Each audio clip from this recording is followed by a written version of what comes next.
영끌 패닉바잉 유도에서 투기 수요들이 사고 있었다. 실수 위주 시장에서 집값이 저렇게 뜰 수가 없다. 중간중간 투기 수요들이 들어가서 집값을 띄우고 있었다는 것이었죠. 그런데 발표가 됐습니다. 자가 보유율, 자가 점유율 오히려 낮아졌다. 취득세 그리고 증여세 기준을 뭘로 변경한다? 공시가격에서 실거래가로. 집값 계속 오른다고 해놓고서 공시가격 오른 다음에 증여한 사람들은 세금 많이 낸 거죠. 계속 오를 겁니다. 공시가격은. 지금 증여한 사람들 그리고 증여가 문제가 될 건 없어요. 다주택들이 분산한다. 근데 언젠가는 자식들도 집을 받아야 되니까 미리 받았다 칩시다. 어차피 그만큼 수요가 빠지는 거고 나중에 투기 수요 부추기는 정책만 안 나오면 초이노믹스나 부동산 3법 같이 즉 다주택자들의 부담은 계속 올라갈 수밖에 없습니다. 문제는 23년부터 적용이죠. 당장 적용하면 효과가 더 크겠죠. 근데 23년부터 적용한다고 합니다. 영향 가장 많이 받는 사람들 누굴까요? 1억 미만 아파트들. 자, 1억 미만 아파트 뭐예요? 1억 미만 집이라고 하는데 실질적으로 공시가격 1억 미만 집이죠. 기자가 이런 것도 모르고 쓰고 있어. 공시지가는 땅이에요. 공동주택은 공시가격이고 공시지가 땅값 열채를 사건 100채를 사건 중과세 대상이 되지 않기 때문에 투기가 들어간다. 문제는 23년. 지금 뭐 공시가격 1억 미만 아파트 보면은 거의 다 1억 중반에서 2억 초반까지도 갑니다. 이런 아파트들이 23년부터는 중과 대상이 된다는 거죠.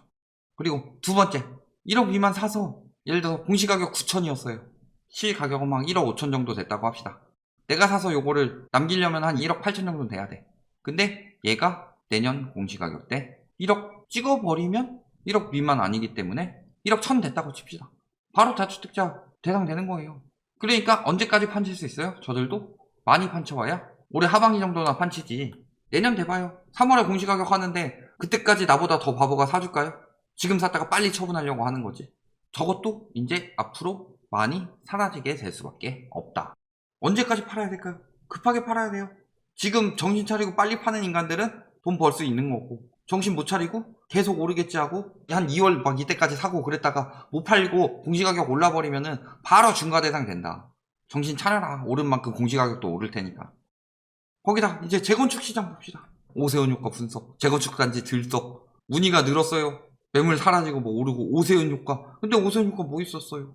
맨날 오세훈 효과라는 단어 만들어내서 지금 계속 쓰고 있는 거죠. 특히 왜 부산에선 박형준 효과 얘기 별로 안 나오는데 서울에 오세훈 효과 얘기 저렇게 많이 나올까요? 부산은 냅둬도 오르고 있는데 서울은 지금 그런 상황이 아니에요. 서울은 지금 되게 위험한 상황인데 언론에서 억지로 심리 끌어올려가지고 올리고 있는 상황이다. 일단 거래량 아작났고 인구 계속 빠지고 있고 대출 안 나오고 분상제 적용되고 되게 안 좋은 상황이니까 억지로 끌어올리고 있는 거예요 지금. 그러니까 계속 단어 생성해내는 거죠.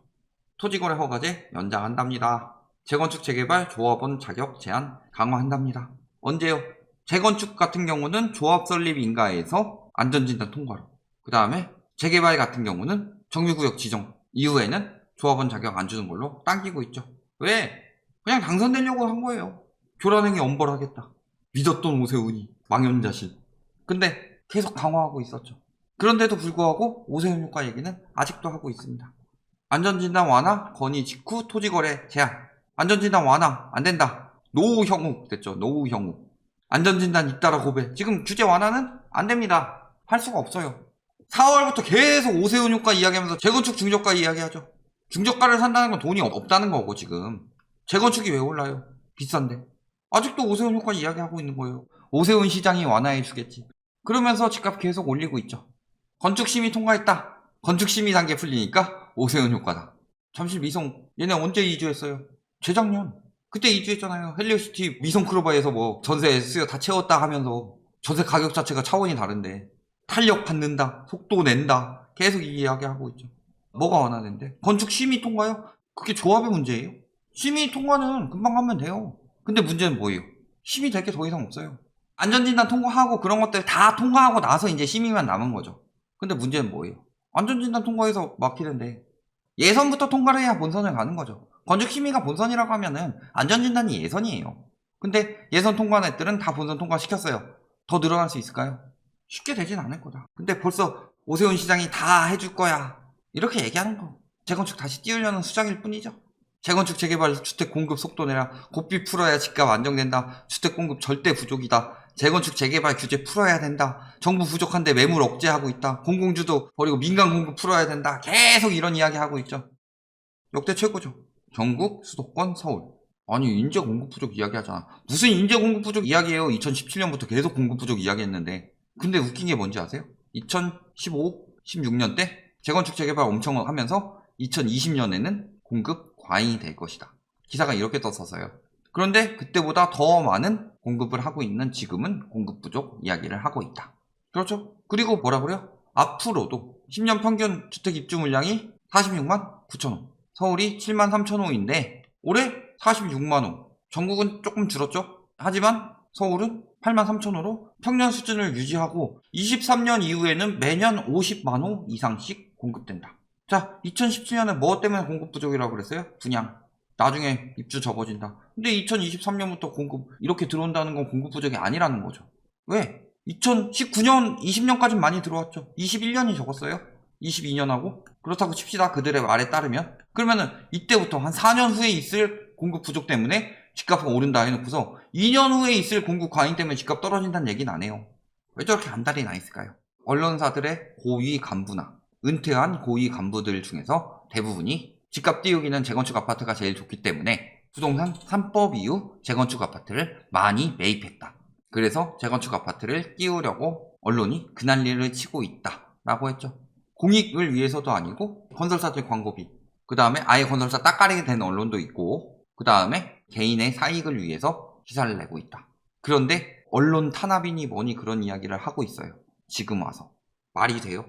공급 부족 왜 이야기할까요? 왜 민간 공급 계속 풀라고 할까요? 지들이 재건축 아파트 가지고 있으니까 돈 벌라고 하는 거예요. 지금도 이런 이야기 하고 있습니다. 거래량 감소는 집값 하락 신호다. 시장이 왜곡되어 있어서 그렇고 매물 부족에 따라서 거래량이 감소하고 있어서 가격 상승으로 이어지고 있다. 근데 허위 기사에 따른 거짓말하는 기자들 빼고 1년 전 말고 9월 21일 기준으로 올랐다가 조금 떨어졌다가 이때 12월 기점으로 떨어졌죠. 왜 떨어졌어요? 넘어가면서 법인이나 뭐 이런 것들 팔려고 했다가 안 팔리니까 뭐 증여를 하든 뭐 해가지고 분산하든가 일단은 싸게 안 팔려고 걷어들인 것도 있죠. 근데 3월부터 이렇게 늘어났다가 5월까지 요 정도 늘어난 만큼 정도 떨어진 거지. 이때에 비하면 많이 늘었죠. 그런데 계속 저 이야기를 하고 있습니다. 양도세 완화해라. 왜? 재건축 완화할 거 아니면 양도세 완화해라. 재건축 아파트 세금 덜 내고 비싸게 팔든가 아니면 추진해서 돈 좀 벌게. 우리 은퇴하신 전 간부들 돈 좀 챙겨 드려야 되지 않겠습니까? 건설사들 집값 올려가지고 광고 좀 더 받아야 되지 않겠습니까? 우리 언론이. 이거 아니에요?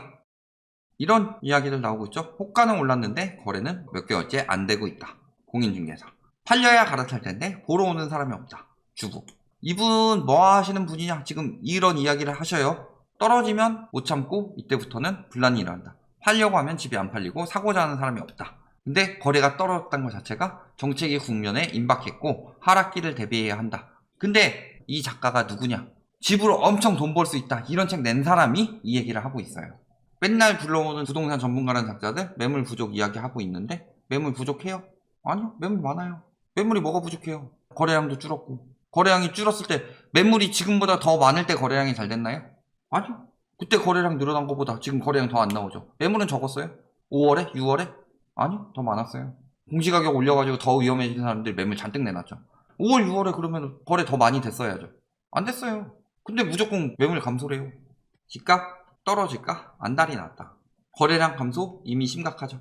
그러니까 뭐 하는 거예요? 매물 부족 때문에 오른다. 공급 부족 때문에 오르니까 완화해라. 완화해서 수요 다시 늘어날 수 있게 만들어줘라. 혹은 세금 덜 내가지고 수익이라도 더 챙길 수 있게 만들어줘라. 이 말만 하고 있는 거다. 그런데 막상 보면 어때요? 진짜 시장과는 다른 추측성 보도만 하고 있다. 항상 말씀드리지만 묻지 가까울수록 파도가 심하고 동트기 전이 가장 어둡다고 합니다. 지금 가장 비난성 기사들이 많이 뜨고 그 다음에 비난하라고 여기저기 돌아다니면서 하고 돈 되는 정보를 알려주면서 본인은 팔고 돈 되는 정보는 알려주고 이런 상황이 어떤 상황이다? 끝물 상황이다. 이렇게 알아두시면 되겠습니다.